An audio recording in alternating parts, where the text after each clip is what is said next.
మొదటి యోహాను పత్రిక మొదటి అధ్యాయము మొదటి 4 వచనాలు ఇతర పత్రికలతో చదువుతున్నాను. దయచేసి మీ భాగాన్ని స్పష్టంగా బిడ్డగా ప్రార్థనాపూర్వకంగా జీవవాక్యమును కూర్చున్నది ఆది నుండి ఏది వింటునో మేము ఏది వింటుమో కన్నులారా ఏది చూచుంటేమో ఏది నిదానించి కనుగొంటుమో ఆ చేతులు దేనికి తాకి చూచినో అది మీకు తెలియజేయుచున్నాము.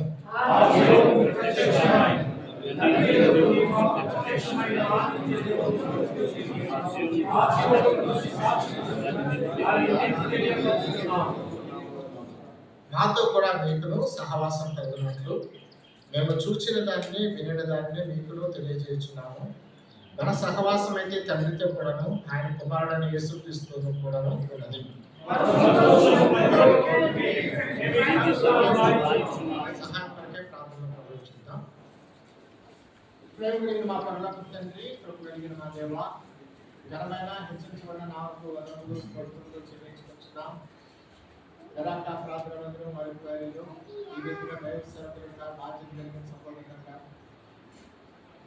ఒక చీర రావటము అనుగ్రహించిన కృపను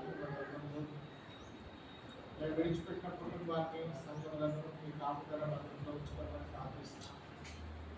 అనారోగ్య కారణం చేత ఇతర కారణాల చేత ఎవరైతే రాలేకపోయినారో వారి కోసం ప్రార్థిస్తున్నాం. వారి కారణాలను వేచేయండి. ఎవరైతే ఈ యొక్క దైవ సేవకుల యొక్క కూడికలను నిర్లక్ష్యం చేస్తారో లేదా అలక్ష్యం చేస్తారో వారి కొరకు ప్రార్థిస్తున్నాం. కనికరించి కొంచెం చూపించండి. వారిని సల్లించుకొని ప్రార్థిస్తున్నాం. ప్రభా, ఈ తరచుగా యొక్క సహవాసం కలిగి ఉండకపోతే వచ్చేటువంటి నష్టాన్ని గ్రహింప చేయవలసిందిగా కోరుకోవచ్చు. ప్రభు, ఈ సమయంలో చదువుకుని జ్ఞాపకం చేసిన లేఖన భాగాన్ని చేతులు కనిపిస్తున్నాం. పరిశుద్ధాత్మ ప్రేరణ మానవ జ్ఞాపకం గ్రహించడం గురించి నాకు మాకు పంచుకోవాల్సిందిగా ప్రత్యేకించి అయ్యకుండా సొంతంగా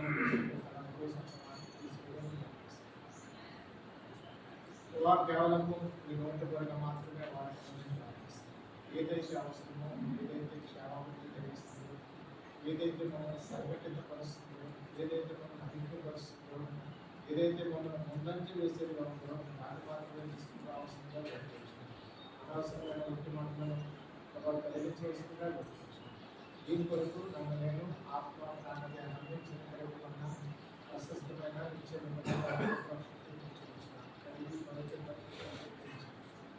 ఎదుబాటు వాడుకుంటా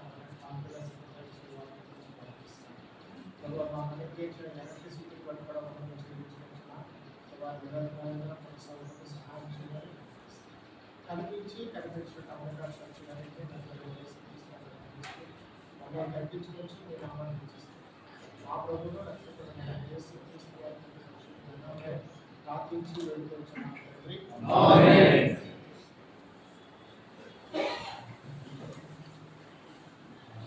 సుమారుగా కొన్ని నెలల నుంచి అపోస్తలుల కార్యాలు 27వ అధ్యాయం నుంచి మనము ధ్యానిస్తున్నాము.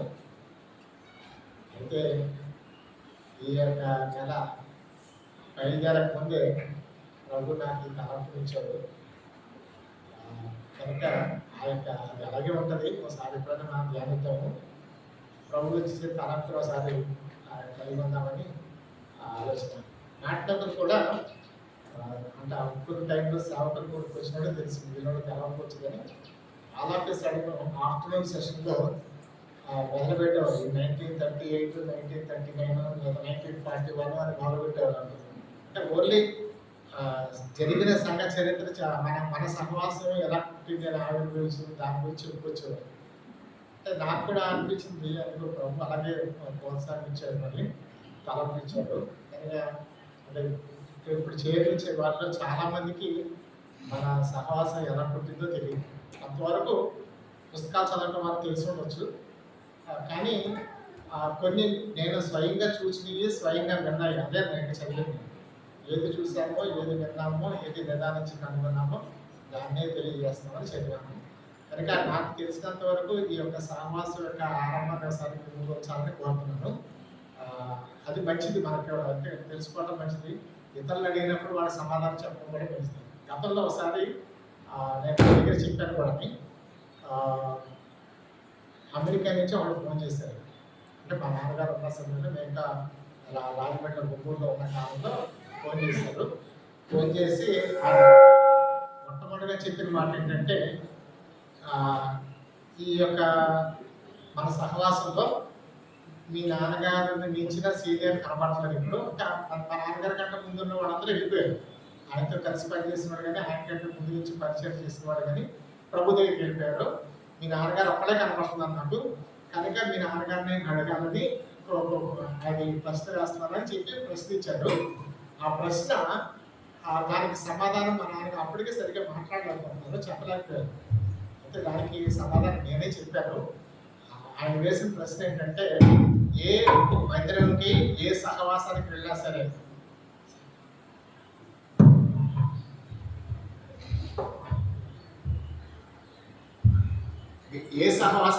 సరే ఆరాధన అనేది కొన్ని పాటలు పాడతారు.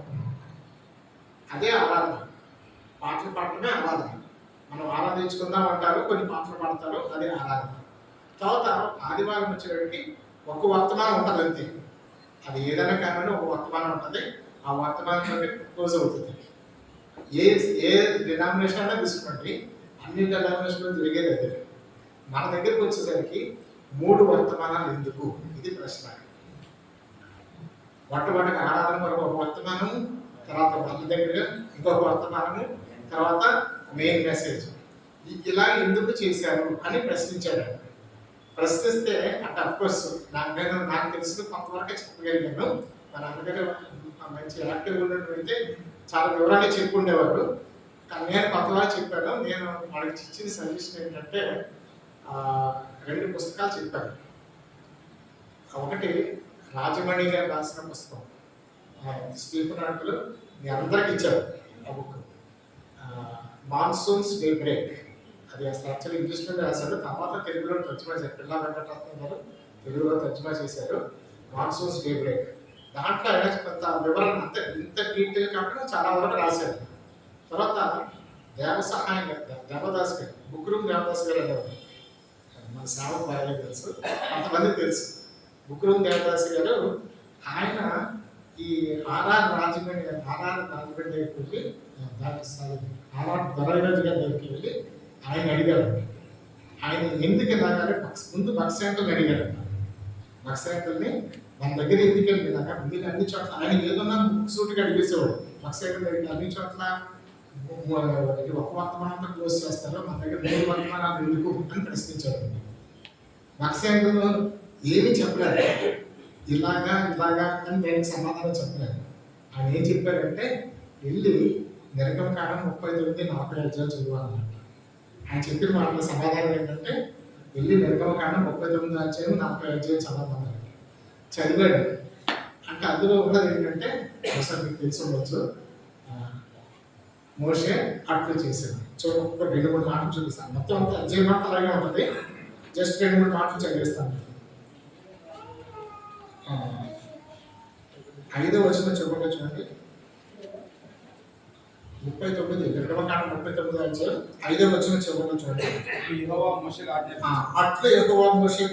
7వ వచనం చెప్పండి, చూస్తే అట్లా యెహోవా మోషేకు ఆజ్ఞాపించాడు. ఇలాగా ఈ 39 అధ్యాయం మొత్తం చూస్తే అదే కనబడుతుంది. అట్లు యెహోవా మోషేకు ఆజ్ఞాపించాడు. ఆ మాటను చూసిన తర్వాత, చదివిన తర్వాత ఆయన ఒక అండర్స్టాండింగ్ వచ్చారు. ఏంటంటే దేవుడు ఆయనకి ఏం చెప్పాడో చేశారు అని అండర్స్టాండింగ్ వచ్చారు. అంటే ఆయన ఇలాగే చెప్పకుండా 39 అధ్యాయం చదవమని చెప్పాడు కాబట్టి దేవుడు నాకు ఇలా ఆయన చెప్పింది నెరవేర్చాడు. ఇప్పుడు ఈయనకి ఇంకా ఈ అనుమానం పోనా, మిగిలిన చోట్ల ఒకే వర్తమానం ఉంటుంది. ఆరాధన అంటే పాటలు పాడతారు, మన దగ్గర ఆరాధన అంటే వ్యక్తిగతంగా ఆరాధన చేస్తారు. అంతేకాకుండా 3 వర్తమానాలు ఉంటాయి. ఈ ఎందుకు ఇది అన్నది ఆయన పోలా. ఆయన రోజు దొరైరాజు గారి దగ్గరికి వెళ్ళి ఆయన అడిగితే ఆయన వివరం చెప్పాడండి. దాన్ని ఆయన ఒక పుస్తక రూపంలో ఇచ్చాడు. మరి ఇప్పుడు అది దొరుకుతుందో లేదో నాకు తెలియదు. ఆ బుక్ కూడా స్టీఫెన్ అన్న మీ అందరికి ఇచ్చారు చాలా మంది. వీరు ఎడతెగక ఉండేది, అన్న పుస్తకం ఆయన ఆల్మోస్ట్ అందరికి ఇచ్చారు. ఎవరికైతే లేదో మీరు కనుక చెప్పినట్లయితే నేను తెప్పించి పెడతాను. ఈ 2 పుస్తకాలు చాలా ప్రాముఖ్యం. అంటే మన బిగినింగ్ ఎలా జరిగింది అన్నదానికి ఈ పుస్తకాలు ప్రధానం. అంటే వాళ్ళ అట్లీస్ట్ వాళ్ళు పుస్తకంలో పెట్టారు కాబట్టి నెక్స్ట్ జనరేషన్ వాళ్ళు దాన్ని చూసి దాన్ని మొదలవడానికి ఉంటుంది. సరే, అసలు వత్సయంతులు పరిచర్యకి ఎలా వచ్చారో మీ అందరికీ తెలుసు. దాని గురించి ఆయన రక్షించబడిన దాని గురించి, కెనడాకి వెళ్ళడం గురించి, కెనడాకి వెళ్ళినప్పుడు ఎలా రక్షించబడ్డాడు, అక్కడ దేవుడు ఎలా సహాయం చేశాడు, ఇవన్నీ నేను చెప్పను. కానీ ఆయన సేవకు వచ్చినప్పుడు 3 కండిషన్స్ పెట్టారు దేవుడు. ముందు సేవకు రాకముందేమో నువ్వు సేవకు రావాలన్నాడు. అది తెలుసు మీ అందరికీ. భక్సింగ్ గారు ఏమన్నారంటే అప్పటికే డబుల్ గ్రాడ్యుయేట్ అది, double engineering graduate. Double graduate అదేంటంటే డబుల్ ఇంజనీరింగ్ గ్రాడ్యుయేట్ అది. అటువంటి వ్యక్తి ఇండియాలో ఇవ్వలేదండి. ఆ రోజుల్లో డబుల్ ఇంజనీరింగ్ గ్రాడ్యుయేట్ ఇండియాలో ఒక్కడలేదు ఆయన తప్ప. అందుకని మంచి ఉద్యోగం రావడానికి అవకాశం ఉంది. భక్సింగ్లు బ్రదర్స్ అంతా కూడా చాలా రిఫ్లెక్ట్, చాలా చాలా హై క్యాడర్లో పనిచేసి రిటైర్ అయినాడు. వాళ్ళ కొడుకులు కానీ వాళ్ళ తరాలు కానీ, ఈవెన్ భక్సింగ్ గారి యొక్క సొంత కొడుకు కూడా చాలా హై పొజిషన్లో రిటైర్ అయ్యాడు. సరే, అది పక్కన పెడతాము. ఈయన అన్నది ఏంటంటే, ప్రభువా నేను ఉద్యోగం చేస్తాను, ఉద్యోగం చేసుకుంటే 50% నేను పెట్టుకుంటాను, మిగిలిన 50% నేను సేవకి ఇస్తాను. మన 10% కూడా కష్టం. కానీ ఆయన ఫస్ట్లోనే చెప్పింది ఏంటంటే 50% నేను తీసుకుంటాను, 50% సేవకి ఇస్తాను. అలా కాదంటే ఇంకా అలా కొంచెం పెంచుకుంటా వెళ్ళాడు. చివరికి ఏమంటే నాకు తినడానికి ఎంత అవుతుందో అది నేను ఉంచుకొని మిగిలింది సేవకు ఉపయోగిస్తాను. నాకు నీ డబ్బు అక్కర్లేదు, నాకు నువ్వే కావాలని దేవుడు. చివరికి నేను యాక్సెప్ట్ చేశాడు. దేవుడు పెట్టిన కండిషన్కి నేను యాక్సెప్ట్ చేస్తే అప్పుడు దేవుడు కండిషన్స్ పెట్టాడు. ఇంతవరకు ఈయన దేవుడికి కండిషన్స్ పెట్టాడు, దేవుడు దానికి యాక్సెప్ట్ చేయలేదు. చివరికి ప్రభా నీ ఇష్టమే, నువ్వేం చెప్తే చేస్తాను, సిద్ధపడాలని చెప్పాడు. అప్పుడు దేవుడు కండిషన్స్ పెట్టాడు, 3 కండిషన్స్. ఒకటి, తండ్రి ఆస్తిని కోరుకోవద్దు. ఎందుకంటే అది రకరకాల విధానాలతో ఆస్తిని సమకూర్చుకున్నాడు. దాంట్లో నువ్వు పాలువాడిపై ఉండవద్దు. అంటే నీ యొక్క తండ్రి తదనంతరం వచ్చే ఆస్తి మీద హక్కులు పోగొట్టుకోవాలన్నాడు. రెండోది, నా మీద ఆధారపడాలి. నీకు ఏది కావాలన్నా కానీ ఎవరితో చెప్పదు, సూచన ప్రాయంగా కూడా చెప్పదు. ఈరోజు కూడా కొంతమంది ఫాలో అయ్యేవాళ్ళు ఉన్నారు, కానీ వాడు ఇండైరెక్ట్గా తెలియజేస్తారు వాడి అవసరాన్ని. డైరెక్ట్గా చెప్పరు కానీ ఇండైరెక్ట్గా వేరే విధంగా వాళ్ళకున్న అవసరం చెప్తారు. అలా సూచన ప్రాయంగా కూడా చెప్పకూడదని చెప్పాడు. నా మీద ఆధారపడదు. తర్వాత మూడోది, ఏ డినామినేషన్ తోటే చేరదు. ఇది ఆయన పెట్టిన 3 కండిషన్. దీంతో పాటు తర్వాత కాలంలో నీ సొంత అంటే ఈ 3కి ఒప్పుకున్న తర్వాత భక్సేంతులు ఎవరెవరు ఫోన్ చేస్తారంటే పలానా డేట్స్ మీకు, పలానా డేట్స్ మీకు అని ఇచ్చారు. అప్పుడు మళ్ళీ ఇంకో కండిషన్ పెట్టారు, నీ సొంతగా నువ్వు ఎటువంటి ఏర్పాటు చేసుకోకూడదు, నేను పంపించిన దగ్గరికి నువ్వు వెళ్ళాలి అని చెప్పాను. వీటికి ఒప్పుకున్నాడు ఆయన. ఇక ఒప్పుకొని తిరిగి వచ్చిన తర్వాత తిండి లేకుండా ఉన్నట్టు దినాలు ఎక్కువ. ఆయన అంతా డబుల్ గ్రాడ్యుయేట్, ఆయన ఏ చిన్న పని చేసినా బోర్డు డబ్బులు వస్తాయండి. అలాంటిది తినడానికి గతి లేని పరిస్థితి వచ్చేస్తుంది. కానీ దేవుని మీద పూర్తిగా ఆధారపడ్డాడు. ఆయన రాసిన మాట్లాడుతుంటే ఆయన ఉన్న సత్రాన్ని కూడా వెళ్ళారు. బాంబేలో పనిచేసేటప్పుడు అక్కడ దగ్గర ట్యాప్ ఉంటే ఆ ట్యాప్ వాటర్ తాగేవారంట. ఆయన దగ్గర కోకో పౌడర్ ఉండేదంట. ఆ కోకో పౌడర్ తీసుకుని ఆ ట్యాప్ వాటర్లో అది కలుపుకొని అది తాగేవారంట. అదే ఆ రోజు బ్రేక్ఫాస్ట్, అదే మధ్యాహ్నం భోజనం, రాత్రి భోజనం. దేవుని సేవ చేసుకుంటే ఇది బయటకు వచ్చి అక్కడి నుంచి దేవుని యొక్క మాట విని ఆయన వచ్చిన తర్వాత ఇక్కడికి వచ్చిన పరిస్థితి దుర్భరమైన పరిస్థితి. ఇక్కడ ఇంకో పక్క నుంచి దేవుడు చేసే పని ఏంటంటే ఆస్టిన్ స్పార్క్, పేర్లు ఉంటారు కదా, ఆస్టిన్ స్పార్క్, తర్వాత లేడీ ఓగల్, తర్వాత డానియల్ స్మిత్, తర్వాత ఇలా ఏజేఎస్ ప్లాంట్, ఇలాంటి కొంతమంది గోల్స్వర్త్ గారు కొంచెం లేట్గా వచ్చారు. కానీ వీళ్ళందరూ వాళ్ళు ప్రార్థన చేస్తారు. వాళ్ళకి అప్పటికే ఈ ఇండియాలో స్వతంత్రం కావాలన్నది తారస్థాయికి వెళ్ళింది. ఈ రోజు కాకపోతే రేపన్నా ఈ బ్రిటిష్ వాళ్ళు ఇండియా విడిచిపెట్టి వెళ్ళిపోవాలి. అమెరికన్స్ కానీ ఎవరు కానీ ఇక్కడ ఉండడానికి వీల్లేదు. అప్పుడు ఇండియాలో దేవుని యొక్క సేవ చేయాలంటే ఒక ఇండియనే కావాలి. బయట వాళ్ళు వచ్చి చేయడానికి రావడం అంటే ఒక ఇండియన్ ల్యాబ్ అని వీళ్ళంతా ప్రార్థన చేస్తారు. వీళ్ళు ఆనర్స్ ఫెలోషిప్ ఇంగ్లాండ్లో ఆనర్స్ ఫెలోషిప్కి చెందిన వాడు నేను చెప్పిన వీళ్ళన్నీ కూడా.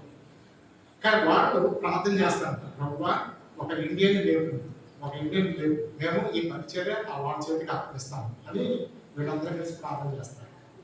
ఈ లేడీ వర్గంలో ఆస్టిన్ స్మార్ట్ వీళ్ళు ఈవెన్ డానియల్ స్మిత్ గారు కూడా డానియల్స్ కొంచెం ఎంలో వీళ్ళిద్దరూ కలిసి ఒక్కొక్కడు 25 నుంచి 35 సంవత్సరాల పెద్దవాడు. మక్సిన్ గారి వయసు కంటే పెద్దవాడు వాళ్ళు వాళ్ళని ఆయన దేవుడు సిద్ధపరుస్తూ వచ్చారు. వీళ్ళు ప్రార్థన చేస్తారంటే ఒక రోజున ఈ ఏజిఎస్ కనుక బాగోలేదని ఆయన హాస్పిటలైజ్ అయితే దేవుడు మక్సిన్ గారిని అక్కడికి నడిపించాడు ప్రార్థన చేయడానికి వెళ్తాను. అక్కడికి నడిపించినప్పుడు ఆయన అక్కడ చూసి ఆయన ఆయన ప్రార్థన చేస్తున్నప్పుడు దేవుడు వాటితో చెప్పారంట, మీరు ప్రార్థన చేస్తారు కదా ఒక ఇండియన్ కావాలని ఈయన ఆయనని వాళ్ళకి చూపించారు. అప్పుడు వాళ్ళు ఏం చేశారంటే ఈ సమ్మర్ వెకేషన్కి మేము ఊళ్ళూరులో ఉన్నాము, అక్కడికి రావచ్చు కదా అని. ఫస్ట్ టైం వచ్చేసి వెళ్ళిపోయాడు. మళ్ళీ సెకండ్ టైం మళ్ళీ ఇన్విటేషన్ పంపించారు. ఇన్విటేషన్ పంపిస్తే ఆ టైంలో ఈ లోపలనే మక్సిన్ గారు ఇక్కడ పరిచయం కాబట్టి అక్కడ అటు side north India side Pakistan, present Pakistan, తర్వాత మన ఇండియాలో కూడా ఆయన పరిచయం చేస్తున్నట్టు బాంబేలో అక్కడ మొట్టమొదటిగా మార్టిన్పూర్లో పరిచయం చేసినప్పుడు ఇది కూడా విన్నట్టు బుక్స్ చదివినప్పుడు మార్టిన్పూర్లో ఆయన మొట్టమొదటిసారిగా ఆయన సాక్షి చెప్పారు. దానికి గల కారణం ఏంటంటే బాంబే నుంచి రావాల్సిన స్పీకర్ రాలా, మీటింగ్స్ ఏర్పాటు చేశారు, చాలా మంది వచ్చి చేరిపోయారు. బాంబే నుంచి రావాల్సిన స్పీకర్ రాలేదు, కారణం తెలియదు. ఎందుకంటే ఈ రోజులో అంటే సెల్ ఫోన్ ఉంటుంది, ఆ రోజుల్లో ఎటువంటి ఆధారం లేదు. రాకపోతే ఎందుకు రాలేదని తెలియజేసేటువంటి మార్గమే లేదు. ఒకవేళ ఏదైనా తెలియజేయాలంటే టెలిగ్రామ్ ద్వారా చెప్పి తెలియజేయాలి. టెలిగ్రామ్లో ఉండే అడ్రస్ ఎక్కడ ఉంటుంది, ఇప్పుడు అందరూ ఇక్కడ కూడికి వస్తే, కాబట్టి ఈ ఇన్ఫర్మేషన్ వెళ్ళడానికి అవకాశం లేదు. చూశారు అప్పుడు ఇందులోనే ఒక ఆయన అన్నాడంట, ఒక సిక్ ఆయన ఉన్నాడు, ఆయన ప్రభు నమ్ముకున్నాడు, ఒకవేళ ఆయన సాక్ష్యం వింటే బాగుంటుందేమో అని అంటే సరే పిలవాడు అన్నారు. ఆ నిర్వాహకుడు పిలిస్తే ఆయన వచ్చాడు. నువ్వు ఈరోజు రెగ్యులర్గా రావాల్సిన ఆయన రాలేదు, అంటే నువ్వు సాక్ష్యం పంచుకోవాలి చెప్పాడు. అంటే సరే అని సాక్ష్యం పంచుకున్నాడు. ఆ సాక్ష్యం పంచుకుంటే ఆ సాక్ష్యం టైంలోనే కొన్ని వందల మంది రక్షించారు. ఆయన సాక్ష్యం విని కొన్ని వందల మంది, అంటే దేవుడు ఇక్కడ సిద్ధపరిచాడు. ఆయన ఇంతవరకు ఆయన గుర్తింపు లేదు. ఆయన రోజు పరిచయం చేసుకుంటాడు. జిఎస్ఎల్ బాంబేలో గాస్పుల్ లిటరేచర్ సర్వీస్, అక్కడికి వెళ్ళి సువార్తలు కొనుక్కోవటం, సువార్తలు మోసుకొస్తాం. ఆయన స్వయంగా చూపించేవాడు, చేతుల్లో ఇలా పట్టుకుని సువార్తలు తీసుకుని వెళ్ళేవాడు. అక్కడ కొనుక్కొని సాయంకాలం అయినప్పుడు కలుపుకునేవాడు. ఒక్కొక్కరికి అమ్మేవాడు. ఇక్కడ కొనుక్కునేవాడు, అక్కడ అమ్మేవాడు. ఈ డబ్బులు పోల్ చేసుకునేవాడు, మళ్ళీ కొనేవాడు. ఈ డబ్బుల్ని తినడానికి ఉపయోగించలేదు, మళ్ళీ నా మరుసటి రోజు కొనుక్కొని తీసుకొచ్చారు. ఇలాగ రోజు పరిచయం చేస్తాడు. ఒక్కడు కూడా రక్షించమన్నారు. ప్రభుని అడిగాడు, ప్రభు ఇంత నమ్మకంగా నేను పరిచయం చేస్తాను, నేను చక్కగా ఉద్యోగం చేసుకుంటే నేను బాగుపడేవాడిని, నీ సేవ కూడా బాగుండేది కదా, నేను ఇస్తానని చెప్పాను కదా, నేను మార్కెట్ కట్టుబడి ఉండేవాడిని కానీ తక్కువవాడు కాదు అని ప్రభు దగ్గర మొదలు పెట్టాడు. ఆ ప్రభు అన్నాడంట, నేను ఏదో సేవకించాను, ఇలా చేయమని చెప్పానా అన్నాడు. అంటే సువార్తలను తీసుకుని వెళ్ళి ఆ అనుభవం నేనేమో చెప్పానా అని దేవుడు అన్నాడు. ప్రభు నువ్వు చెప్పలేదు, నేను చెప్పకుండా చేస్తే నేను సహాయం అనుభూతుంది అన్నాడు. దాంతో ఆయన ఊపడ్డాడు. వెంటనే ప్రభు ఏం చెప్తే అది చేయడానికి ఇష్టపడ్డాడు. ఆ టైంలోనే ఇక్కడ మార్కెట్ దగ్గర మీటింగ్స్ ఉంటే అక్కడ ప్రధాన ప్రభు చెప్తే అక్కడికి వచ్చాడు. ప్రభు ఇక్కడ సిద్ధపరిచాడు. బాంబే నుంచి రావాల్సిన రాకుండా చేశాడు. వ్యాక్సిన్ ఆ టెస్ట్ మరి ఏమని చెప్పి వాళ్ళు చెప్పారు. చెప్పినప్పుడు వాళ్ళు ఆ సాక్ష్యం చాలా మంది రక్షించబడ్డారు. అక్కడి నుంచి ఆయనకి ఇన్విటేషన్స్ పోలేదు, అక్కడికి పిలవటం మొదలుపెట్టారు. ఆ టైంలోనే వ్యాక్సిన్లు నువ్వు దేవుడు చెప్పాడు, నువ్వు సౌత్ వెళ్ళమని చెప్పాడు. సౌత్ అంటే అప్పట్లో ఫేమస్ ఏంటంటే మెడ్రాస్, ఈరోజు చెన్నై అన్నాము, అప్పట్లో మెడ్రాస్ అనేవాళ్ళు. స్టేట్ కూడా స్టేట్ పేరు కూడా మెడ్రాస్ స్టేట్ అవుతుంది. మన ఆంధ్రప్రదేశ్ కూడా దాంట్లో కలిసి ఉంటుంది. హైదరాబాద్ కాదు, హైదరాబాద్ నైజామాబాద్, ఆంధ్రప్రదేశ్ అంతా మెడ్రాస్ స్టేట్లో కలిసి ఉంటుంది. కనుక ఆ మెడ్రాస్ స్టేట్లో సౌత్ అనమాట అక్కడికి వెళ్ళాడు. అక్కడికి వెళ్ళిన తర్వాత కూడా ఆల్రెడీ నేను విన్నాను ఇక్కడ మార్టిన్ పూర్ దగ్గర బక్సింగ్ అనే యవనస్తుడు ఆయన వాక్యం చెప్తుంటే 100 మంది రక్షించబడాలన్న వార్త వెళ్ళిపోతే అక్కడ చెన్నైలో కూడా ఇక్కడ మెడ్రాస్లో కూడా ఒకరి తర్వాత ఒకరు పిలవడం మొదలుపెట్టారు. ఏ డినామినేషన్ కూడా పిలిచారు ఆ డినామినేషన్ వల్ల తప్పులన్నీ ఎత్తేవడం. ఏ డినామినేషన్ పిలిస్తే ఆ పెంటికాస్ట్ వాళ్ళు పిలిస్తే పెంటికాస్ట్ వాళ్ళ తప్పు, భద్రాన్ని వాళ్ళు పిలిస్తే భద్రాన్ని వాళ్ళు తప్పు, మెథడిస్ట్ వాళ్ళు పిలిస్తే మెథడిస్ట్ వాళ్ళు తప్పు, బాప్టిస్ట్ వాళ్ళు పిలిస్తే బాప్టిస్ట్ వాళ్ళు తప్పు, లోతరాన్ని వాళ్ళు పిలిస్తే ఎవరు పిలిస్తే వాళ్ళ తప్పులేని చెప్పేవాడు. కానీ చాలా మంది రక్షించబడ్డారంట. వీళ్ళకి కావాల్సింది అది, ఈ నిర్వాహకులకు కావాల్సింది ఏంటంటే రక్షించబడ్డా కావాలి కనుక ఇన్వైట్ చేసుకుని మొదలుపెట్టారు. అదే కదా అలాగే ఆయన కూడా వాక్యం చెప్తూ మొదలుపెట్టాడు. ఆ సమయంలో చాలా మంది రక్షించబడితే మెడ్రాస్ ఆల్ లీడింగ్ పేపర్స్ లో ఒక స్టేట్మెంట్ ఏంటంటే మెడ్రాస్ కాటప్ విత్ ఫైర్,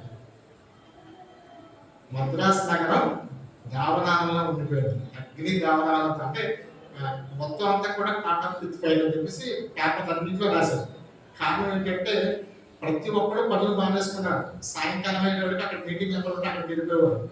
ఎలాంటి వాడు వచ్చినా సరే రక్షించబడ్డారు. అతని క్యారెక్టర్ అలాంటిదన్నా, అతని నేచర్ అలాంటిదన్నా, భయంకరమైన నరకంతకుడైనా ఇంకొకటైనా సరే అలాంటి వాళ్ళు అక్కడికి వెళ్తే ఆటోమేటిక్ రక్షించబడ్డారు. అది మొట్టమొదటి తినాలి. ఇందాక ఉదయం అంకులు చెప్పారు కదా, మనము దేవుడు మనల్ని ప్రేమించినట్టుగా ప్రేమిస్తే మిగిలిపోయి దేవుడు చేస్తాడు. మనం చూసినప్పుడు వాళ్ళ దేవుని చూడాలి, మనలో చూడాల్సింది. దేవుని మనలో చూడగలిగితే ఆటోమేటిక్గా అట్రాక్ట్ అవుతుంది. కానీ అది సరిగ్గా లిటరల్గా అదే జరిగింది. ఆ టైంలో అక్కడ రెండింటికి ఒక పేరు బక్సింగ్ పేరే పెట్టబడింది. ఏంటంటే బక్సింగ్ శారీస్, ఇంకోటి బక్సింగ్ ధోతీస్, రెండు పేర్లు. ఇప్పుడు బక్సింగ్ ధోతీస్ అంటేనేమో తెల్ల లుంగీలు, బక్సింగ్ శారీస్ అంటేనేమో తెల్ల చీరలు. మొత్తం మద్రాసులో తెల్ల చీరలు కానీ తెల్ల లుంగీలు కానీ ఒక్కటి కనపడలేదు. ఇంకా కొన్ని రోజుల్లోనే మొత్తం అన్నీ అమ్ముడైపోయాడు. తర్వాత దేవుని యొక్క వాక్యం యొక్క ప్రాధాన్యత ఆయన చెప్పినప్పుడు మొత్తం బైబిల్ సొసైటీ ఆఫ్ ఇండియాలో అప్పుడు బెంగళూరులో ఉండేది, మెడ్రాస్లో కాదు బెంగళూరులో ఉండేది. మొత్తం అన్ని బైబిల్ అమ్ముడైపోయింది. ఎంతో కాలం గదుల నిండా ఉంచిపోయింది. ఎందుకంటే బ్రిటిష్ వాళ్ళు ప్రింట్ చేసేవారు. బ్రిటిష్ వాళ్ళు ఒక కన్సైన్మెంట్ షిప్ లో పంపించేవారు. షిప్ లో నుంచి వచ్చినవన్నీ స్టాక్ చేసేవారు బెంగళూరు. ఇక్కడి నుంచి ఎక్కడెక్కడ కావాలంటే పంపించేవారు. ఇక్కడ గదుల నిండా బైబిల్స్ పెట్టేసుకుని కూర్చున్నారు. కొనుక్కునే వాళ్ళు లేరు. ఆ రోజుల్లో పెద్దవాళ్ళు తెలిసి విషయం, ఒక ఇంటికి ఒక బైబిల్ ఉంటే గొప్ప, ఒక ఇంటికి ఒక బైబిల్ ఉంటే గొప్ప. లేదా ఉన్నా కానీ దాన్ని తీసి చదివితే ఇంకా గొప్ప. బైబిల్ ఉంటే ఉండొచ్చు ఇంటికి ఒక బైబిల్, కానీ ఆ బైబిల్ తీసి చదివితే ఇంకా గొప్ప. ఒకవేళ ఎవరన్నా కనుక మరీ కొంచెం ఎక్కువ ఆ రోజు చాలా స్వాతంత్రం ఇప్పుడు ఏదైనా అనేవాడు బాగా భక్తిపరుడు ఈ బైబిల్ కాస్త మందిరానికి వెళ్ళేది అక్కడికి వచ్చింది. చర్చికి తీసుకెళ్ళేవాడు మందిరాన్ని, బైబిల్ని అక్కడ తెచ్చుకునేవాడు. బాగా తక్కువ మంది ఆ పనులు చేసేవాడు. ఆ కాలంలో ఈయన దేవుని యొక్క వాక్యం యొక్క ప్రాముఖ్యత చెప్పేవాడికి బైబిల్ సొసైటీలో ఉన్న బైబిల్ అన్నీ వెళ్ళిపోయింది. నెక్స్ట్ కన్సర్న్మెంట్ రావాలంటే అక్కడ బ్రిటిష్ అక్కడ లండన్లో ప్రింట్ చేయాలా, అక్కడ నుంచి కన్సైన్మెంట్. ఈ రోజులు అంటే ఫ్లైట్స్ ఉన్నాయి, ఆ రోజుల్లో ఫ్లైట్స్ లేదు. ఫ్లైట్ త్రూ షిప్ రావాలా, కన్సైన్మెంట్ షిప్ నుంచి ఇక్కడ చేరేయడానికి టైం పడుతుంది. ఇవన్నీ ఆలోచించి వాళ్ళు ఏం చేస్తారంటే బైబిల్ సొసైటీ ఆఫ్ ఇండియాకి రైట్స్ ఇచ్చారు. బైబిల్స్ ప్రింట్ చేసే రైట్స్ బైబిల్ సొసైటీకి ఇచ్చారు. అక్కడి నుంచి వాళ్ళు ప్రింట్ చేయడం మొదలుపెట్టారు. ఇండియా భాషలన్నింటిలో వాళ్ళు ప్రింట్ చేయడం మొదలుపెట్టారు. అయితే దాని యొక్క విశిష్టత ఆయన చెప్పేటప్పటికి వాళ్ళందరూ కూడా దాన్ని ఫాలో అయ్యారు. బైబిల్స్ అన్ని కూడా పోయింది. ఉదయం కుటుంబ ప్రార్థన, వ్యక్తిగతమైనటువంటి దేవునితో గడిపే సమయము, సాయంకాలం కుటుంబ ప్రార్థన, వ్యక్తిగతంగా దేవునితో గడిపే సమయం, ఇవన్నీ కూడా ఆయన చెప్పుకొచ్చేవాడికి లిటరల్ గా ప్రతి డినామినేషన్ వాళ్ళని నాయకులందరూ వచ్చేవాడు. వాళ్ళు ఇంప్లిమెంట్ చేసేవాడు. వినేసి వెళ్ళిపోతే వేరే సంగతి, వినేసి దాన్ని ఉన్నతన్నట్టుగా వాళ్ళ జీవితంలో దాన్ని అమలుపరుచుకున్నాం. అది నిజంగా ఒకసారి ఆ టైంలో ఇక్కడ ఇంత బాగా పరిచయం జరుగుతున్నప్పుడు ఈ టైంలో నేను చెప్పింది జరిగింది. ఇది లేని వాళ్ళకి వాళ్ళు అక్కడికి వెళ్ళటము దేవుడు వాళ్ళకి నేషనల్ స్పాట్ వెళ్ళి బక్సింగ్ గారిని చూపించి నేనే నేను చెప్పిన ఆయన అని చెప్పడం వీళ్ళు ఆయన ఇన్వైట్ చేయడం జరిగింది. జరిగిన తర్వాత ఒక్కసారి సమ్మర్ టైంలో మళ్ళీ బక్సింగ్ గారు అక్కడికి వెళ్తే ఊళ్ళో వెళ్తే ఈ లేడీ అక్కడ ఉన్న చలికి తట్టుకోలేకపోతే ఈ లేడీ వండల్ అని ఆవిడ తప్పకుండా షాల్ బక్సింగ్ గారికి ఇచ్చింది. తట్టుకోలేకపోతున్న చలికి ఆయనేమో అప్పటికే చిరిగిపోయిన షర్ట్లా ఉన్నాయి, కోట్లు చిరిగిపోయింది, అన్ని అలాగే అంటే చెప్పడానికి తినడానికే కష్టమైంది. ఆ పరిస్థితిలో ఆమె షాల్ తీసి ఆయనకి ఇచ్చింది. ఇస్తే ఇచ్చి ఏం చెప్పిందంటే నువ్వు వెళ్ళినప్పుడు ఇచ్చేసేయి అని చెప్పింది. అంటే 3 రోజులు అక్కడ ఉన్న టూర్లో ఇంక వెళ్ళిపోయిన ముందు తీసుకెళ్ళి ఇచ్చేసారు. చాలా థ్యాంక్ యూ సో మచ్ అని చెప్పి ఇచ్చారు. అప్పుడు ఆమెన్నదంట if you don't mind can you stay for 2 or 3 days with us అని చెప్పి అడిగారు. అంటే నీకు అభ్యంతరం లేకపోతే ఒక 2-3 రోజులు మాత్రం గడపచ్చు కదా అని చెప్పేసి అంటే దానికి నేను యాక్సెప్ట్ చేశాను. ఆ 2-3 నెలలు సుమారుగా 5-6 నెలలు దయచేసి 2-3 రోజులు సుమారుగా 5-6 నెలలు అక్కడ ఉండిపోయాడు. ఈ టైంలో వాళ్ళు చేసింది ఏంటంటే వాళ్ళు దేవుని యొక్క వాక్యం గురించి ఇప్పుడు మనం అనుసరిస్తాం కదా పాఠంలో ఆరాధన, తర్వాత ఆరాధన వ్యక్తిగతంగా చేయటం, తర్వాత బల, తర్వాత దానిపర హెచ్చరికలు, తర్వాత మెయిన్ మెసేజ్, ఈ ప్యాటర్న్ నక్సల్గా చెప్పారు. జరిగిన విషయం ఇది చాలా మంది వక్రీకరించి వేరేగా చెప్తారు కానీ రెగ్యులర్గా జరిగింది. ఆ టైంలో నక్సల్గా 4-5-6 నెలలు వాళ్ళ ఇంట్లో ఉండిపోయి వాళ్ళు ఇవన్నీ కూడా చెప్పిన తర్వాత ఆయన కూడా దీన్ని కరెక్ట్ అని అనుకున్నాడు. ఇది నిజమైన పద్ధతి అని నేను కూడా గ్రహించాడు. గ్రహించిన తర్వాత దాన్ని పాటించడం చూశాడు. దాని తర్వాత ఇప్పుడు వీళ్ళు ఏం చేశారంటే ప్రార్థన చేసిన తర్వాత ఈయనకి అప్పగించాడు. నువ్వు దేవుడు మాకు నేను చూపించాడు, నీకు ఈ పరిచర్య అప్పిస్తే ఇండియా యొక్క పరిచర్య నీ చేతుల మీద వెళ్ళాలా, నువ్వు దించేవాళ్ళ, నువ్వు ఎప్పుడైతే నువ్వు ప్రభుత్వం లోపడతావు ఇవాళ ఇప్పుడు ఉదయకాలం ఏదైతే విన్నామో అది వరుసగా చెప్పాను. నువ్వు సంపూర్ణంగా దేవుడిని ప్రేమించాలా, తర్వాత నీ ద్వారా దేవుని చూపించాలి తప్ప ఎప్పుడూ నువ్వు హెచ్చించుకోవడం చూడకూడదు. ఇదే సూత్రం చెప్పారు వాళ్ళు కూడా. అప్పుడు దేవుడు ఖచ్చితంగా పరిచయం అర్థం చేశాడు. ఎందుకంటే దేవుడు మాకు చూపించాడు. ఇది మనం ఏమనుకుంటామంటే ఈ పద్ధతి బక్సింగ్ గారి ద్వారానే ప్రపంచం అంతా వెళ్ళిందని మనం అనుకుంటాం. ఇది పొరపాటు. దీనికంటే ముందు నుంచి హాస్టల్స్ పార్టీ చెప్తే 30 సంవత్సరాలు పెద్ద వాళ్ళు అక్కడ ఆనర్స్ మిషన్ లో వాళ్ళు పాటిస్తారు. దీన్ని గోడ్స్ మధ్య కూడా ఆస్ట్రేలియాలో పాటిస్తారు, యాంటీప్లాసిడ్ సిలన్ లో పాటిస్తారు. సేమ్ ఇదే పద్ధతి. కేవలం మన దగ్గర నుంచి అన్ని చోట్ల వెళ్ళిందని మనం అనుకుంటాము. కానీ నిజానికి ఆల్రెడీ దేవుడు ఎవరినైతే ఆయన స్వరాన్ని వినగలుగుతారు. ఉదయం అని విన్నా అదే మాట, స్వరం వినే కొద్దీ ఆయన ఎక్కువ ప్రేమిస్తారు. ఎవరైతే ఆయన స్వరం విన్నారో స్వరం విన్న వాళ్ళకి దేవుడు బయటపరిచిన విధానం అది. బక్సింగ్ గారు కూడా స్వరం విన్నాడు కాబట్టి అదే పద్ధతిని అనుసరించాడు. నిజానికి అది కరెక్ట్. కనుక ఇప్పుడు ఇది పద్ధతిని వాళ్ళు అనుసరించాడు. దీన్ని కూడా కరెక్ట్ అని తెలుసుకున్నాడు. తెలుసుకున్న తర్వాత 1939లో వెళ్ళిపోయాడు. మళ్ళీ నార్త్ ఇండియాకి వెళ్ళిపోయాడు. వెళ్ళిపోయి 2 years తర్వాత మళ్ళీ వచ్చాడు. వెళ్ళిపోయే ముందు స్టేషన్ దగ్గరికి వస్తే స్టేషన్ దగ్గర ఆయన సీ ఆఫ్ చేయడానికి అయితే సెండ్ ఆఫ్ చేయడానికి మొత్తం ఎవరైతే ఆయన వాక్యం ప్రేరేపించబడ్డారో మొత్తం అందరూ వచ్చేసారు. మెడ్రాస్ స్టేషన్లో, మెడ్రాస్ సెంట్రల్ స్టేషన్లో ప్లాట్ఫామ్ టికెట్స్ అమ్మడానికి సాధారణంగా 100 మంది ప్లాట్ఫామ్ టికెట్స్ ఉంటాయి. అమ్మడానికి ప్లాట్ఫామ్ టికెట్స్ లేక వదిలేశారు. మీరందరూ ఎవరైనా పర్వాలేదు వదిలేశారు. ఇంక ఉన్నంత వరకు అమ్మేశారు. ఆ తర్వాత వదిలేశారు. అంతమంది జనం వచ్చారు. వాళ్ళ ఆశ్చర్యపడ్డారు, ఏంటి ఎంతమంది జనం వచ్చారని ఆశ్చర్యపడ్డారు. దాన్ని చూసిన తర్వాత వాళ్ళ ఆశ్చర్యపోతారు. ఆ రోజులో ఉన్న రివైవల్ అలాంటి ఉద్యోగం అలాంటిది. వాడు దేవుని వాక్యానికి లోపడ్డారు. దేవుడు అటువంటి గొప్ప కార్యం చేశాడు. ఇంకా అందరూ అయిపోయింది, ట్రైన్ ఎక్కేసాడు, వెళ్ళిపోతున్నారు. వెళ్ళిపోతున్నప్పుడు వాళ్ళు ఒక మాట అడిగారు. వెళ్ళిపోతాడు, ఇంతకాలం నుండి వెళ్ళిపోతాడు కదా, మరి నాకు ఏ ఇంటిని పెడతామని అడిగితే ఆయన ఒక మాట చెప్పాడు,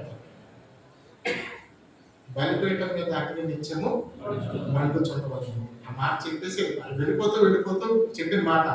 అది రిఫరెన్స్ చెప్పలేదు. వేరే వెతుక్కుని దొరకపుచ్చుకుని ఆయన రిఫరెన్స్. ఇప్పుడు మరి ఉందో లేదో తెలియదు కానీ ఒకప్పుడు జెరూసలేంలో ఈ మాట ఉండేది అక్కడ ఖచ్చితంగా. ప్రజెంట్ ఉందో లేదో నాకు ఐడియా లేదు.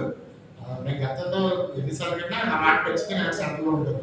బలిపేట మీద అగ్ని నిత్యము మండు చూడబడిన ఆ మాట అంటే నేను వెళ్ళిపోతున్నాను, ఈ యొక్క మంట ఆగిపోకూడదు, ఏ వ్యక్తి ప్రమేయం ద్వారా ఆగిపోకూడదు, ఇది వండుతూనే ఉండాలి కదా అని చెప్పేసి వెళ్ళిపోయాడు. వెళ్ళిపోయిన తర్వాత ఆయన 2 సంవత్సరాలు 1941 తిరిగి వచ్చాడు. తిరిగి వచ్చినప్పటికీ అందరూ చల్లారిపోయారు. ఎంతమంది 100 మంది 50 మంది రక్షించబడ్డారు. అందరూ ఆయన వాక్యం వినడానికి ఆతృతగా పరిగెత్తుకొచ్చేవారు.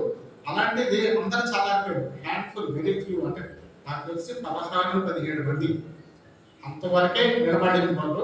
మిగిలిన వాళ్ళందరూ కూడా చల్లారిపోయారు, వెనక్కి వెళ్ళిపోయారు. ఆయన చెప్పిన మాట ఒకటి, వాస్తవానికి జరిగింది ఒకటి. ఇలా జరిగినప్పుడు నరసింహ గారు ప్రభువుని అడిగాడు, ప్రభువా ఇన్ని 100 మంది 100 మందిని రక్షించడానికి సహాయం చేశారు. కేవలం నేను అసమర్థుడిని, దేవుని దగ్గర చెప్పిన సాకుల్లో మోషే చెప్పిన సాకులో చెప్పాడు. ఎందుకంటే నేను మాట మహత్యం గలవాడిని మోషే చెప్తాడు దేవుడికి. ఈయనకి కూడా ఉంది భక్తి, అంటే అసలుతో రోజు ఉన్నవాడు తెలిసి మాట కరెక్ట్ చేస్తా ఉంటారు. అంటే స్టార్ట్ అంటారు కదా, మెత్తిగా మాట్లాడుతుంటాం. ఒక్కోసారి ఫ్లో వస్తుంది, ఒక్కోసారి అయిపోతుంటాం. కనుక నేను ఇలాంటి కనుక నన్ను కాకుండా నువ్వు ఎవరికైనా పెట్టుకో, నేను వాళ్ళకి సపోర్ట్ చేస్తానంటే నువ్వే కావాలన్నట్టు.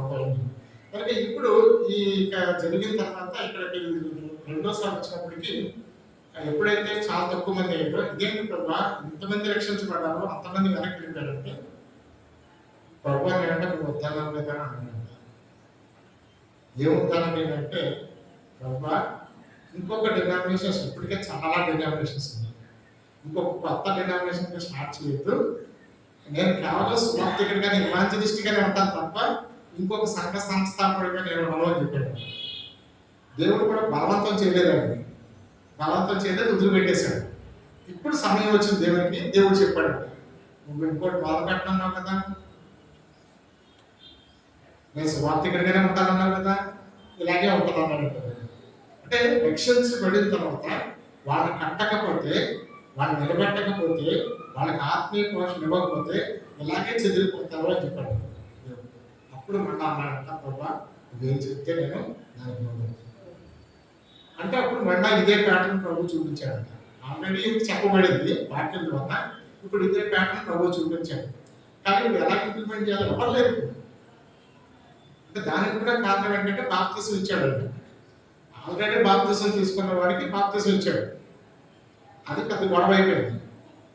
దానికి ప్రశ్నించడానికి చాలా మంది వచ్చారు. వస్తే మీ బైబిల్ తీసుకురండి మాట్లాడదామంటే మళ్ళీ ఎవరు. ఆ టైంలో ఈయనకి ఎవ్వరు లేక పార్క్లో ఒంటరిగా కూర్చున్నాడు.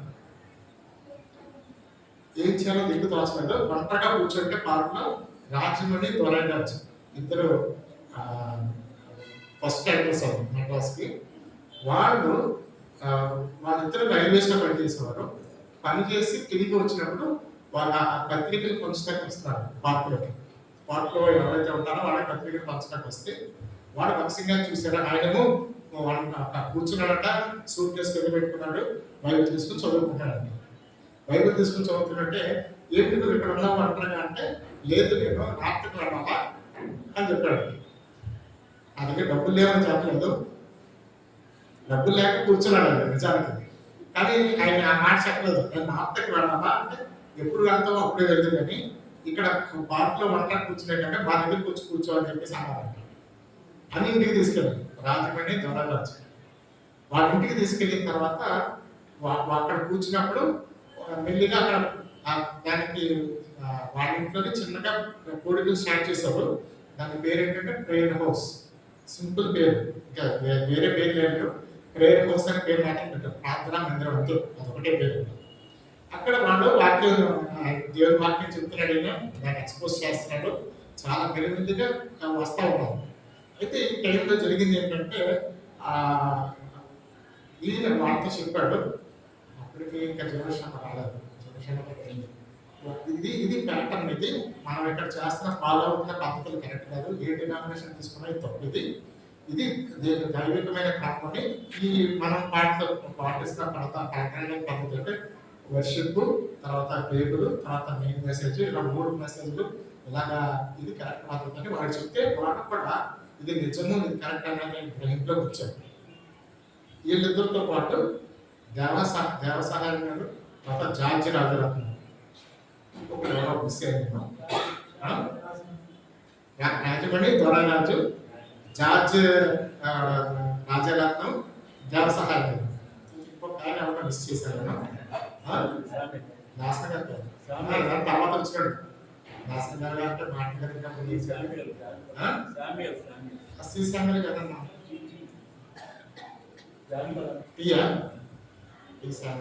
నాకు కరెక్ట్ గుర్తు రావాలి సార్. వీళ్ళు ఫస్ట్ వెళ్ళసారు. అప్పుడు వీళ్ళతో పెంచుకుంటే వీళ్ళ కూడా ఇది కరెక్ట్ అనుకున్న తర్వాత పల్లవరం పండు దగ్గరికి వెళ్ళారు. రాత్రి పల్లవరం పండు దగ్గరికి గ్యాస్ రైట్స్ తీసుకుని వెళ్ళి అక్కడ ప్రారంభించారు. ఇది మీకు అన్ని బుక్స్ లో చూస్తారు. సుమారుగా మీకు పరిచయం ప్రారంభమైనలో ప్రారంభించ జరుగుతుంది. అక్కడ రాత్రి అంతా ప్రాంతంలో గడిపారు. అది ఒక మసీదు. అది కొండ మీద ఉన్నది ఒక మసీదు, పాడుపడిపోయిన మసీదు. అక్కడ వాడు చేరాడు. సూర్యోదయం వరకు వాడు చూసిన తర్వాత ఈ లోపు చాలా రకాలు జరిగింది. అక్కడ రకరకాల విష పురుగులు అవన్నీ వస్తే వాళ్ళు వాటి నుంచి ఒకడేమో ప్రార్థన చేస్తుంటే ఇంకోటి చెప్తే కూర్చున్నాడు. ప్రభు అప్పుడే చెప్పాడంట, నీ జీవితంలో ఇలాంటి వాళ్ళందరూ జాగ్రత్తవుతారు, అలాంటి వాళ్ళందరినీ నువ్వు ఇలా నాశనం చేయాలని నీ బయటకు వచ్చాడని నక్సల్ స్వయంగా రాసి మాట్లాడాడు.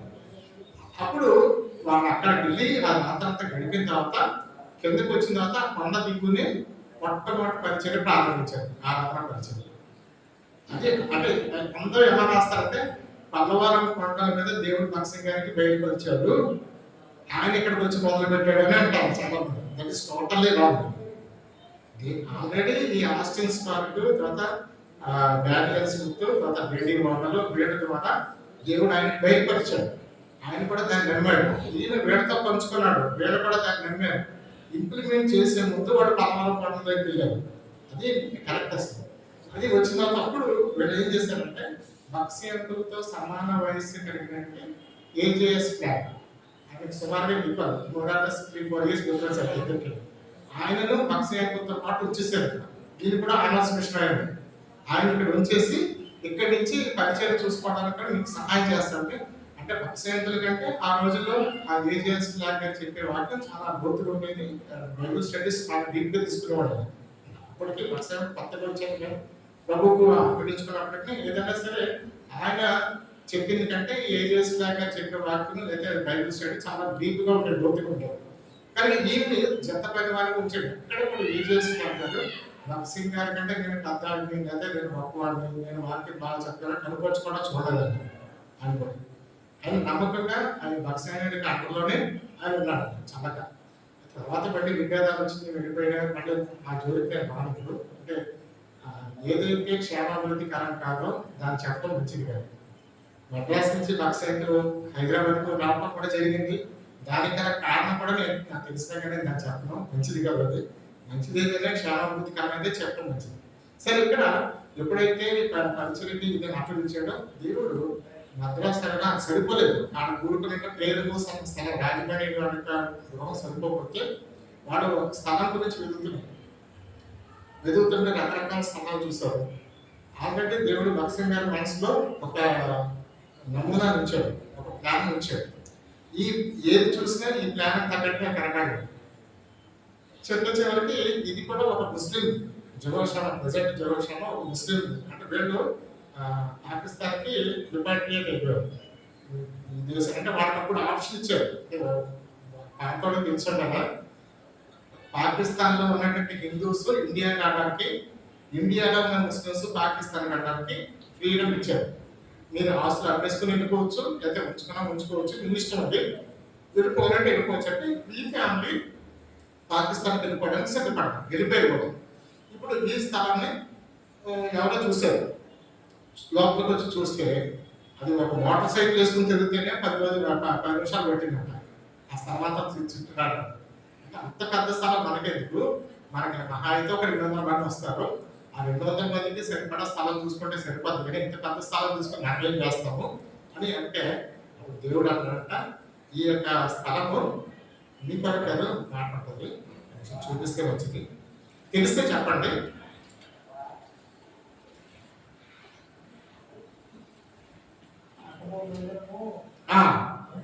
మనుషులు కాదు ఏసెస్. అదే ఆ మాట 22 వచ్చేమా.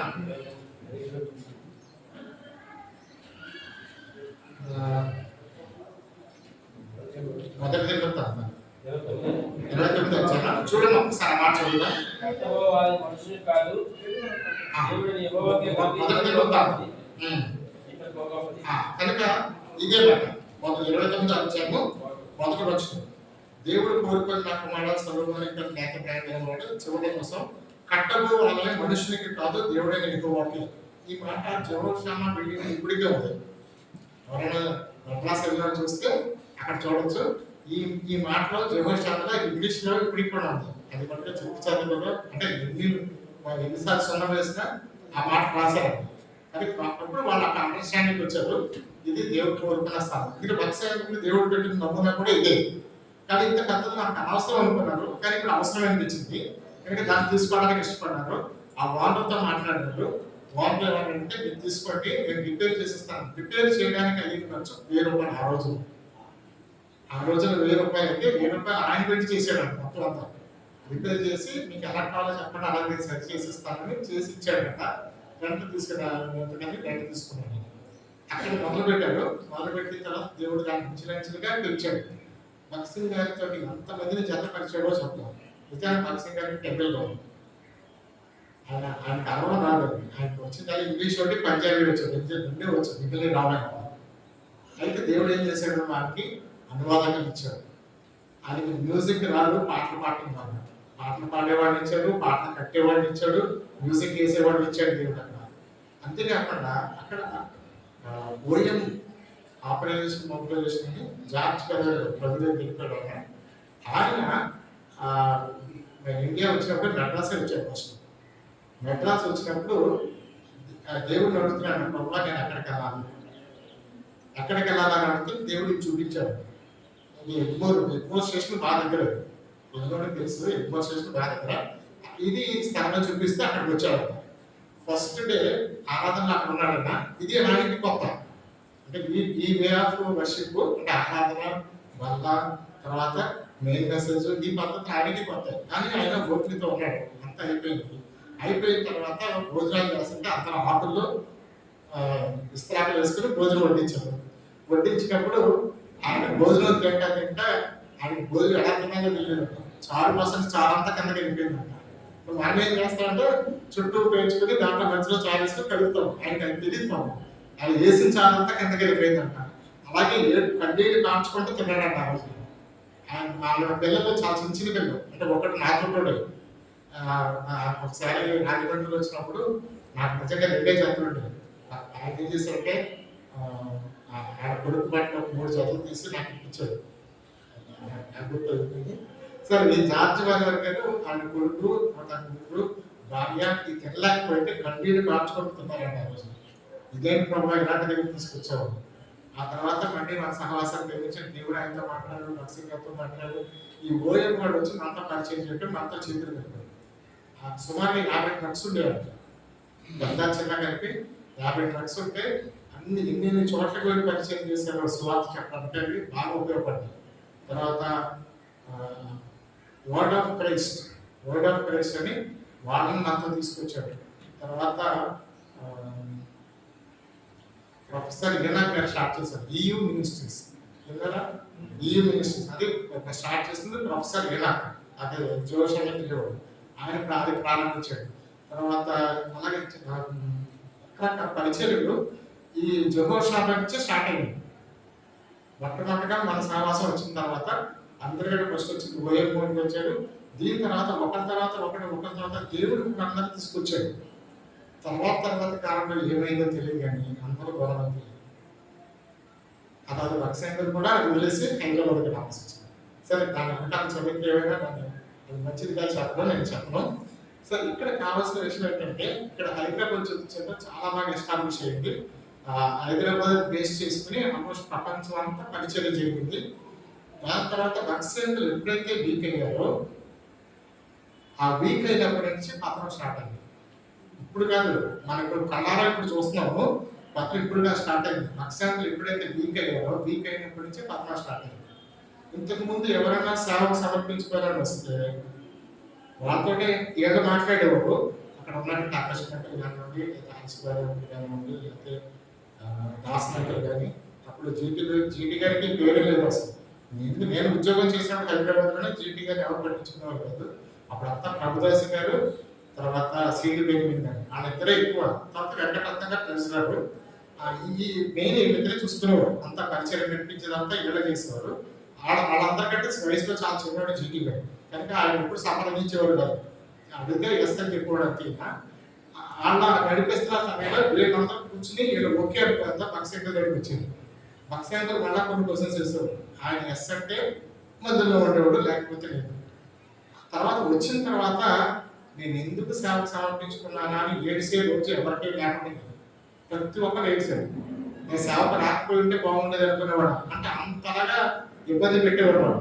అంటే తండ్రి అలా ఉండేది, ఆ స్థాయిలో ఉండేది. తినడానికి టైం ఉండేది కాదు, సొంత పనులు చేసుకుంటే టైం ఉండేది కాదు, ఆ బట్టలు తిప్పుకుంటే టైం ఉండేది కాదు, మళ్ళీ పరిచయం పంపించేవారు. పరిచయానికి సిద్ధపడడానికి టైం ఉండేది కాదు. అలా వాళ్ళు నిలిపేశారు శుభ్రంగా. కానీ అలాగే ఆ స్థాయిలో ఉన్న టైంలో పక్షాలు ఎప్పుడైతే వీక్ అయ్యారో వీళ్ళంతటా వీళ్ళే డిసిషన్ తీసుకుని చాలా పంపించేయాలి అన్నది వీళ్ళే డిసిషన్ తీసుకుని మొదలుపెట్టారు. సరిగ్గా అదే టైంలో అంటే మీకు తెలుసు లేదు, 70s నుంచి 85 వరకు అనుకుంటా, 85, 89 వరకు అనుకుంటా Guinness world book of records కూడా వెళ్ళింది. మన సహవాసం ఇది విస్తరించినంత ఎక్కువగా ఏ సహవాసం విస్తరించలేదు ఆ పీరియడ్.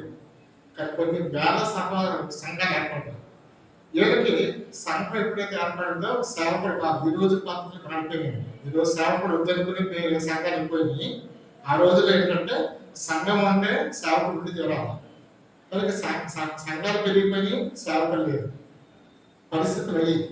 అప్పుడు ఏం చేశారంటే వీళ్ళు నేను కన్నాను చూసి చెప్తాను. నాకు ఉద్యోగం వచ్చింది 85లో వచ్చింది. 85, 86, 87, 88 4 సంవత్సరాలు ఎబ్రోలో ఉన్నాను. అంటే ఎబ్రోలో అంటే కొంతకాలం ఎబ్రోలో ఉన్నాను. కొంతకాలం వేరే అద్దె తీసుకుని నాకు మెయిన్ అయితే ఇల్లు, లేకపోతే ఆఫీసు, లేదా ఎబ్రో 3 చోట్ల ఎక్కడ ఉండదు అడ్రస్. సో నేను కన్నాలని చూసి చెప్తాను. బయట కూర్చొని మాట్లాడుకునేవాడు. ఎవరైతే మన పిల్లల్ని సేవ సమర్పించడానికి వచ్చేవారో వాళ్ళకి కూర్చొని మాట్లాడుకున్నాం. ఏమని మాట్లాడుకునేవారు అంటే ఇప్పటికే నా సుమారుగా 10 సార్లు కట్టాను 10th క్లాస్. మార్చి సెప్టెంబరు పాస్ అవుతాను. నేను దేవుడు సమర్పించాను. నేను విన్నా స్వయంగా చెప్తాను. నా కళ్ళతోటి చూశాను, నేను చెవుతోటి విన్నా చెప్తాను. అయితే ఇంటర్మీడియట్ పాస్ అవ్వట్లేదు, నేను దేవుడు సమర్పించేస్తాను. అందుకే అన్న కూతురు అయితే కూతురు, కొడుకు అయితే కొడుకు. ఏం తీసుకొచ్చి ఇక్కడ మాట్లాడించావు. ఏం ముందు ట్రైనింగ్ ఇచ్చావు. నేను రకరకాల ప్రశ్నలతో చెంటేస్తారు. నువ్వు ఎప్పుడు మొట్టమొదటి అర్హత దేవుడి సేవకు రావాల్సిన ఏంటంటే రక్షించబడ్డావా లేదా, అది నువ్వు కరెక్ట్గా చెప్పాలా అని నేర్పించి పెట్టాడు. బాప్తిసం తీసుకోవాలా అది ముందు ఇప్పించేవాడు. కనుక ఇవన్నీ చేసిన తర్వాత ఇప్పుడు నీకు దేవుడి సేవకు రావాలని ఏ వాగ్దానం వచ్చిందంటే ముందు నేర్పించి పెట్టారు కదా, అవన్నీ చెప్పేశారు. చెప్పేటప్పటికి యజమానితో వాళ్ళ కంపెనీలో ఏంటంటే సంఘాలు ఎక్కువైపోయి మన దగ్గర సేవకులు ఇది వాళ్ళ అవసరం అయిపోయింది. తీసుకొచ్చి ఇక్కడ పెట్టడం, కొంతకాలం ఉంచుకోవడం, వాళ్ళ సేవ చేశారు. ఇలాంటి రైతులు ఒక స్థాయికి వచ్చేవాడికి వీళ్ళు సీనియర్స్ అయిపోయారు. ఆ సీనియర్స్ చేతిలోకి ఎప్పుడో ఈరోజు మనం ఎదుర్కొన్న పరిస్థితి అది. కానీ మనం ఇప్పుడు కూడా ప్రభు ఏదైతే నేర్పించాడో, ప్రభు ఏదైతే చెప్పాడో దాన్ని విడిచిపెట్టకుండా మనం ముందుకెళ్తే ప్రభు సహాయం చేస్తాడు. మన ఆరంభం బాగుంది, దానికి అనుమానం లేదు. ఈ రోజు కూడా మ్యారేజ్ గ్రూప్స్ అలయన్సెస్ చూస్తే వాళ్ళ దగ్గర నుంచి అంటే మామూలుగా వేరే డినామినేషన్స్ వాళ్ళ దగ్గర మనకున్న పేరు ఏంటంటే వాళ్ళకి ఎవరు సహవాసం అయితే అబ్బాయి అయినా అమ్మాయి అయినా చూసుకోక్కర్లేదు. వాళ్ళ గురించి మనం ఎంక్వైరీ చేయక్కర్లేదు. వాళ్ళు ఎలాంటి వాళ్ళు ఏంటి అని చూడక్కర్లేదు. కళ్ళు మూసుకొని పెళ్లి చేసుకోవచ్చాడు. ఈ రోజు కూడా ఉంది. ఫిబ్రవరి సహవాసం అయితే వాళ్ళ పిల్లలైతే మన కళ్ళు మూసుకొని పెళ్లి చేసేవచ్చు అనేది ఈ రోజు కూడా తప్పేది. అంటే ఆ యొక్క స్థాయి పేరు మనం తెచ్చుకున్నాం. ఈరోజు మన అందరి మనుషులే మారిపోతుంది. కారణం ఏంటంటే ఈ మనుషులు అప్పుడున్న కంపెనీ అవసరాలను చూశారు కానీ దేవుడు నడిపింపు చూడండి. పక్షంతో ఉన్నంతకాలం అది ఎదిగింది. ఆయన ఎప్పుడైతే బలహీనపడ్డాడో ఆయన ఓవర్టుక్ చేసి ఆయన లెక్క చేయకుండా వీళ్ళంతా వెళ్ళే డిసిషన్స్ తీసుకోవడం మొదలుపెట్టారు. ఒకసారి నిజంగా ఒక విషయం చెప్పాలని చాలా బాధేస్తుంది. చివరిలో నక్సలైట్లు ఫిబ్రవరిలో ఎండస్ని పెట్టేటప్పుడు ఆయన ఒక లిస్ట్ తీసుకున్నాడు. మీదే విజయ్ కుమార్ అనేది తెలిసి వచ్చింది, విజయవాడ ఎవరు తెలిసి ఉండవచ్చు, నేను స్పీకర్ కూడా తెలిసి ఉండొచ్చు. ఒక లిస్టు తయారు చేసుకున్నాడు. పలానా పలానా ఎలిమెంట్స్ పలానా వెహికల్స్ అని ఒక లిస్ట్ రాసుకున్నాడు. రాసుకొని మందిరానికి వచ్చే ముందు అంటే ఆయనకి కూడా ప్రాస్టేట్ లాంటి ఆపరేషన్ అయింది. దాని తర్వాత ట్రీట్మెంట్ అయినా యూరినర్స్కి వెళ్తాడు. వచ్చే ముందు ఆయన ఒకసారి యూరినర్స్కి వెళ్దామని వెళ్ళాడు. వెళ్ళి వచ్చిన తర్వాత బైబిల్ తెలిసి ఆ పేపర్లో చూసుకుంటే అక్కడ మనకు దొరికింది పేపర్. ఆ పేర్లు మారిపోయింది. పేర్లు మారిపోతే ఇది కాదు ఇంకో పేపర్ అంటే నువ్వు మర్చిపోయి ఉంటావే, నువ్వు ముసలాడు అయిపోయావు కదా, మర్చిపోయి ఉంటావు, ఇదే పేపర్ మేమేం వస్తాం అని వాళ్ళు అనుకున్న పేర్లు రాసేసి అక్కడ పెట్టారు పేపర్. ఆయన సిద్ధపరిచిన పేపర్ తీసి పడేసాడు, ఎక్కడ పడేసాడో తెలియదు. కానీ ఇంకా చివరికి ఏం చేయమో ఆయన చెప్పండి, నేను ఈ వివాదం అనేది బక్సైడ్ చెప్పడం కూడా ఉంటుంది. కానీ ఈ స్థాయిలో జరిగింది. తర్వాత బక్సైడ్ ఇదే పేర్లు వచ్చి ఏదైతే లిస్ట్ అవుట్ చేసుకున్నారో ఈ పేర్లే తీసుకొచ్చి ప్రకటన చేశారు. ఆల్మోస్ట్గా డేకర్స్గా రుబ్రాడు. అది ఈరోజు మనకి ఈ స్థాయి ప్యాకేజ్. ఆయన సిద్ధపరిచిన పేరు కనుక తీసుకొచ్చి ఉంటే ఏమో ఈరోజు రుబ్రాడ్ పరిస్థితి ఎలా ఉండేదో తెలియదు. కానీ ఆయన సిద్ధపరిచిన పేర్లు పక్కన పెట్టేసి వీళ్ళ సిద్ధపరచుకున్న పేర్లు తీసుకొచ్చి ఇదే చేయించారు. రెండోది ఏంటంటే ఈ ఫస్ట్ ఇంటర్నేషనల్ ఎంట్రన్స్ పెట్టారు ఒకసారి. అది అందరూ తెలుసు కదా, దాసనక్కులు, మాటినక్కులు, నాగసేనక్కులు, తర్వాత ఫిలిప్ గారు, తర్వాత కోషి గారు, అమృతరాజు, ఈ ఆరుగురిని పెట్టిన తర్వాత అక్షయంలో మొట్టమొదటిగా హెబ్రోన్లో ఉన్నటువంటి ఎంట్రన్స్ ని అలైన్ చేయాలని పెట్టుకున్నారు. దానికి వీళ్ళందరినీ పిలిస్తే మా కింద ఆడ ఉండాలంటే ఆడ కింద మేము ఎందుకుంటామన్నారు. వీళ్ళ కింద మేము ఉండము, హెబ్రోన్ హెడ్ క్వార్టర్స్ మా కింద ఆడ ఉండాలని చెప్పేసి పట్టుకొట్టారు. బక్సైన్ దాని గురించి 3 సార్లు వాయిదా వేశారు. ఎలాగైనా ఒప్పించి వీళ్ళందరినీ ఒప్పించి అక్కడ అడ్రస్ అలైన్ చేయలేదు, ఒప్పుకోలేదు. చివరికి ఒప్పుకోకపోతే చివరికి లేట్ అవుతుంది, ఫస్ట్ ఇది అయిన తర్వాత మిగిలిన చోట్ల కూడా చేయాలని ఆయనే ఒకరోజు అలైన్ చేశారు. అయితే ప్రార్థన చేసినప్పుడు ఏం చేశారు తెలుసా, ఆయన అలైన్ చేసిన ఒంటరిగా అలైన్ చేశారు. కానీ ప్రార్థన చేసినప్పుడు ఆయన మాట్లాడిన పదాలు ఏంటంటే వి అలైన్ హిమ్ అని ప్రార్థన చేశారు. మేమందరం కలిసి అభిషేకిస్తున్నాము అని ప్రార్థన చేశారు. ఆయన చేసింది ఒక్కడే చేశాడు, కానీ పలికిన మాట అంటే వి అలైన్ హిమ్ అని పలికారు ఖచ్చితంగా. అంటే ఆయన మనసులో అది నగ్నారాలో జీర్ణించిపోయింది. వీళ్ళు దాని పద్ధతిని మార్చేశారు. ఆయన అనుకున్నది ఒకటైతే వీళ్ళు చేసింది ఇంకోటి చేశారు. అది మనం ఈ భావన స్థాయికి తీసుకొచ్చి చెప్పాలి. కనుక మనము ప్రభు మీద ఆధారపడితే ప్రభు సహాయం చేస్తాడు. అంటే నాకు తెలిసినంత నాకు ఇది కూడా చాలా మా అన్నగారి చాలా బాగుంటుంది, చాలా విషయాలు చెప్పేవాళ్ళు.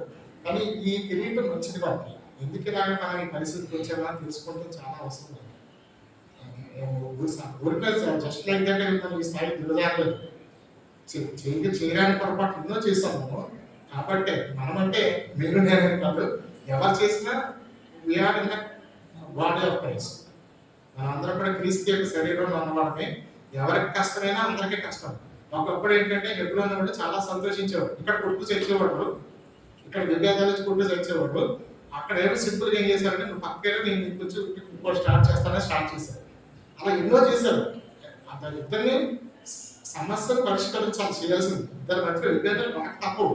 వచ్చినప్పుడు మన సమస్య కూర్చొని సమస్యను పరిష్కరించాలి, సామరస్యంగా పరిష్కరించాలి, న్యాయపరంగా చేయాలి. ఇప్పుడు ఏమైందంటే ఆ మాట ఉపయోగించవచ్చో లేదో తెలియదు నాకు.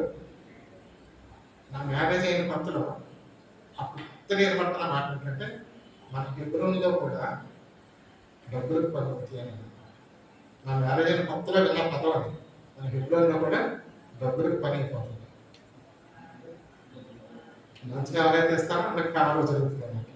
ఇప్పుడు ఏదైతే విభేదం వచ్చిన వాళ్ళు వెళ్ళి అక్కడ ఏదో ఇస్తారో వాళ్ళు వచ్చి వీళ్ళ చేత కొంతగా పోటీ స్టార్ట్ చేస్తారు. ఇలాగా మన సమాజం అప్పుడేమో వాళ్ళందరూ ఏకంగా ఉన్నారు, ఇక్కడ కొట్టు చేశారు. ఇప్పుడు ఏమైందంటే వీళ్ళందరూ కూడా మాకు ఐక్యత కావాలంటారు, అక్కడ అడుగుతూ వస్తారు. మనం ఏదైతే విత్తుతామో అదే వస్తాం, మనం వెళ్ళేది. కనుక ఏదైతే మనం నాకు తెలిసినంత వరకు నేను మీకు చెప్పాను, ఇంకా చెప్పాల్సి చాలా ఉంటే టైం అయిపోయింది, నేను పోస్ట్ చేస్తాను.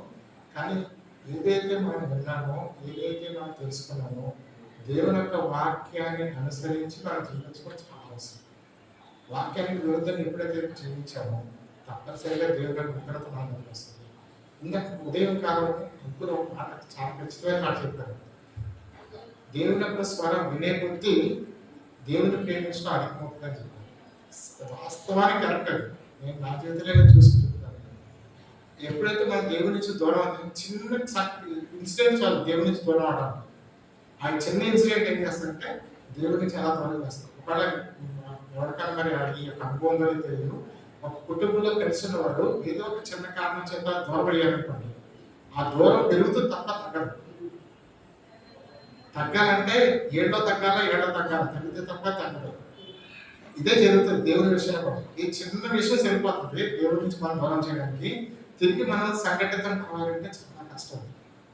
అందుకొరకనే మనం ఎప్పుడు కంటిన్యూని ఎడతెక్క ఆ చిన్న మచ్చ డాబు లేకుండా మనము దేవుని యొక్క వాక్యం అనే మొదటి స్నానం చేత మనము కడగబడి వాడగా ఉన్నాం. ఎప్పుడైతే అది మన జీవితంలో ఉంటుందో ప్రభు మనం ఆశీర్వదిస్తాం.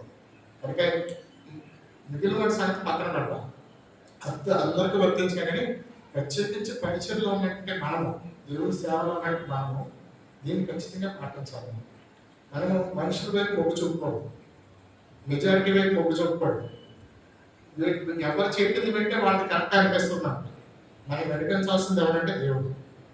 దేవుడు చెప్పిన ప్రకారం వాక్యాన్ని నడుచుకుంటే పొరపాటు చదవదు.